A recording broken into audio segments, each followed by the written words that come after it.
Assalamualaikum Ultra Scan Diagnostics. Here, this is the CBCT of the patient that you had requested. The area of interest has not been specified, so we'll take you through the entire CBCT. Starting with, this is the panoramic view, starting with the upper right 5. The upper right 5, as you can see, we've got significant bone loss.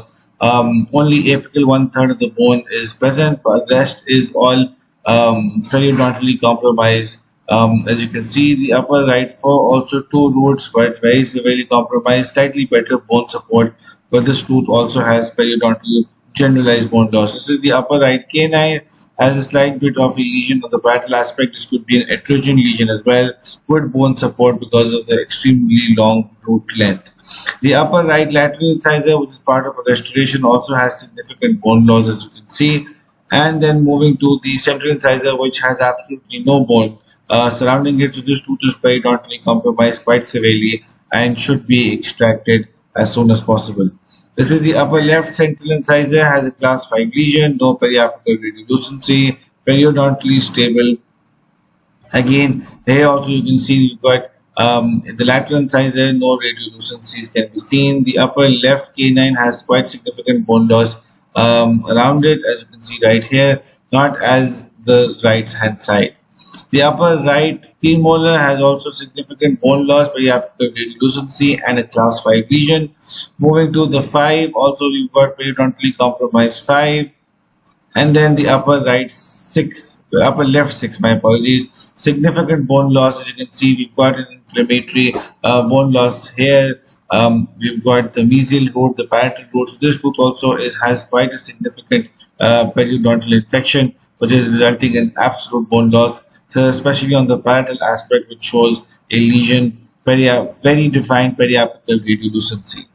Moving to the lower left 7, as you can see right here, lower left 7 also has significant bone loss periodontally speaking. You can see right here, we've got defects on all angles of the tooth. This is the lower left 6, again very significantly affected. Peridial widening can be seen. The furcation area shows significant bone loss right here.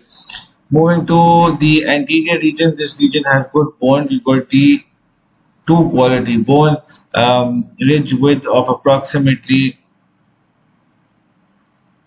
8 millimeters and 70 millimeters of height. This is the region of the 4. This is coming to the region of the 2, the lateral incisor, again good bone, 8 millimeters of width, 16 millimeters of height. The central incisor region again has good bone as well. We've got D1 quality bone, 7 millimeters of width with 13 millimeters of height. And then moving to this point, we've got just 5 millimeters of width with 15 millimeters of height. In the region of the lower right lateral, we've got approximately 6 millimeters of width with 16 millimeters of height. The canine on the lower right side shows bone loss, especially on the lingual aspect. So do the premolars. And then moving to the lower right 6, which shows significant bone loss. As you can see, extreme level of bone loss. Interradically, we've got resorption in the interradicular aspect as well.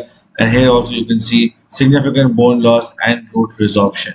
The lower right 7 does not show as much complication as the lower right 6. The axial view, or the top to bottom view, will also show you there's significant effect in the lower right region right here.